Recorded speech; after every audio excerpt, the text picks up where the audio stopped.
সবাইকে স্বাগতম। আজকে আমরা দেখব কিভাবে নিজ হাতে চা পান করার একটি পাত্র তৈরি করা হয়। জিলিন চাংবাই পর্বতাঞ্চল থেকে ভেষজ গাছের শিকড় সংগ্রহ করা হয়। সংগ্রহ করা ভেষজ গাছের শিকড় বাতাসে ধীরে ধীরে শুকানো হয়। শুকানো ভেষজের নিচের দিকটা কেটে সমান করা হয়। কয়েকটি বিশেষ যন্ত্রের সাহায্যে ভেতরটা খোদাই করে পাত্রের আকার দেওয়া হয়। খোদাই করা অংশটি ঘষে ভালোভাবে মসৃণ করা হয়। প্রাকৃতিক ল্যাকাল্লা দিয়ে আকারটাকে স্থায়ী ও শক্ত করা হয়। ল্যাকার লাগানোর এই কাজগুলো ছায়ায় রেখে সময় নিয়ে শুকানো হয়, প্রায় ১৫ দিনের মতো। এই প্রক্রিয়াটি একবার নয়, অনেকবার ল্যাকার লাগিয়ে শুকানো হয়। ল্যাকার গাছের কাঁচা রস আর ছাইয়ের সাথে ভালোভাবে মিশিয়ে নেওয়ার পর আবার চালের আঠা ভালোভাবে মিশিয়ে নেওয়া হয়। এভাবেই তৈরি হয় ল্যাকার পেস্ট। একাধিক কাপড় ছাট করে কেটে নেওয়া হয়।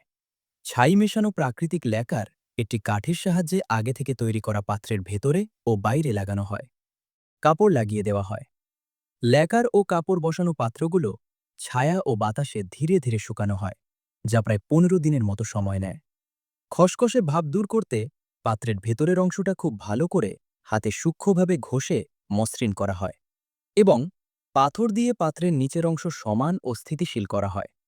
আবার প্রাকৃতিক কাঁচা ল্যাকার পাতলা করে লাগানো হয়। কিছুদিনের জন্য রেখে দেওয়া হয়। পাইন কাঠ পুড়িয়ে তৈরি করা সূক্ষ্ম ছাই ল্যাকার সঙ্গে মেশানো হয়, যার কারণে প্রাকৃতিকভাবে একটি গভীর রং আসে। কাঁচা তরলটি বিশুদ্ধ করে পাত্রের ভেতরে নেওয়া হয়। হাতে পাতলা কালো ল্যাকার ব্রাশ করা হয়।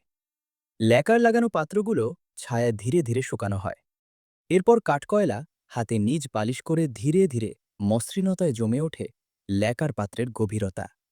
তাড়াহুড়া নয়, তাপ নয়, শুধু সময় আর নিখুঁত কারিগরি। ছায়া নীরবতায় এই ল্যাকার পাত্র তার চূড়ান্ত রূপে পৌঁছে।